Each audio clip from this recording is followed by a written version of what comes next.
I'm sorry I didn't get to post yesterday. How we all doing today? Good morning, everyone.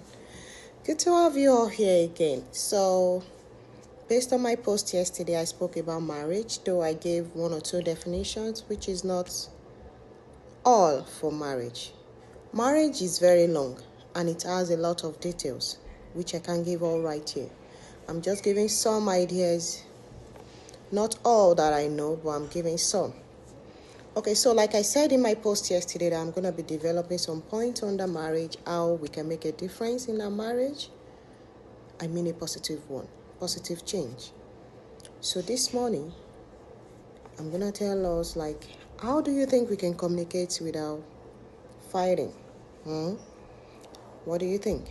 How can we do that? So for example, most of us, when you be like, it's not helping me, maybe your partner, you are telling him, you're not helping me doing any house chores. You're not even helping me to maybe wash plates, for example. But it's not a bad idea you saying that to your partner, but how are you saying it? What was the tone you used to speak to your partner that is not helping you to do any house chores? It's not even helping you to take care of the kids, right? Maybe you started with a very high tone, not a soft one. So based on that, I'm going to tell you to start with a soft, or do I say gentle, tone to talk to your partner, in as much as we are trying to communicate to each and everyone, like to your partner, without fighting, right?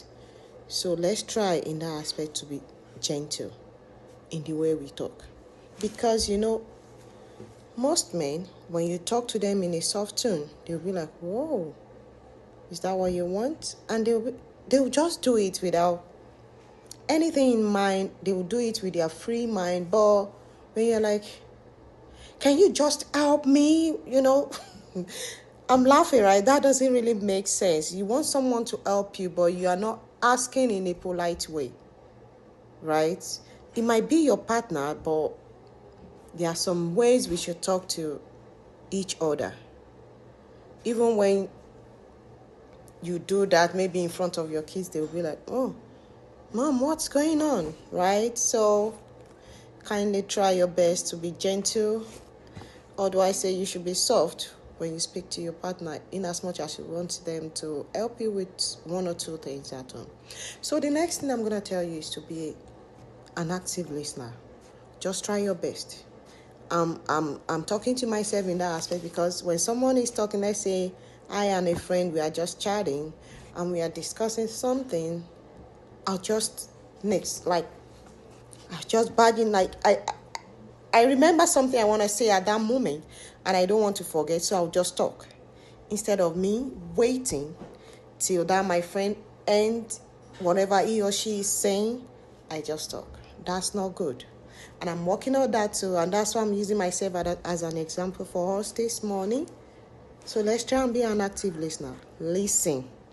When you listen, you make eye contact, look each other in eyeball, make sure he or she is looking at you, and by doing so, they'll be like, oh, she's listening, or maybe you say he's listening. Another thing I want to tell you is, when you are practicing that, make sure that moment you are discussing one or two, you are not pressing your phone. Right? That habit is very common with us. Even when the kids are talking to us, sometimes we just press our phone randomly, and the kids will be like, Mom, are you listening?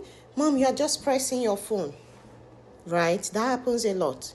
So make sure your phone is away at that moment. Even if it's not away, make sure you're not pressing your phone. And also, practicing active listening, make sure you are trying to nod your head if someone is saying, I don't really like what you are doing. Make sure you are nodding your head to show them you are listening. To show to them you are concentrating on whatever they are saying at that moment. Okay? So, the last one I'm going to say this morning, because I don't want to take our time, is going to be validate their feelings. when they express their feelings, when your partner express he or her feelings to you, make sure you validate it. And how do you do that? For example, maybe I say, I'm not feeling too well this morning. I don't feel like going to work. And I'm talking to my husband and he's not even listening, or maybe he's not nodding like I just said to practice active listening.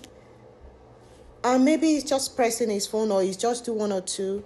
And I've been saying that, I don't think I want to go to work. I don't really feel too well. And he's not acknowledging that he's listening or you understand what I'm saying. What do you think I'm going to feel like? How do you think I'm going to feel? Right? So anything you are doing, make sure you're putting yourself in that same shoe of what's going on. If you're going to act the same way the person is acting or not. Right? If you're not going to act the same way. Because when you validate your partner's feelings, it helps to build empathy. Or what do you think?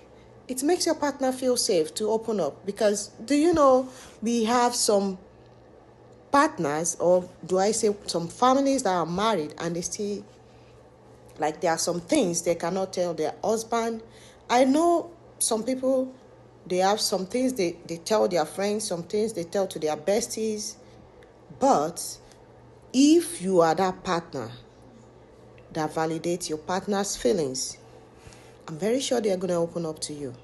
They will be able to tell you whatever. They will be able to tell you everything because they know you're going to validate it. They know you're going to put yourself in their shoes. They know you will understand the same way they are feeling. You are going to feel the same way. So this is where I'm going to stop this morning. And I'm going to say, make sure when you click my video, watch to the end. You're going to learn one or two.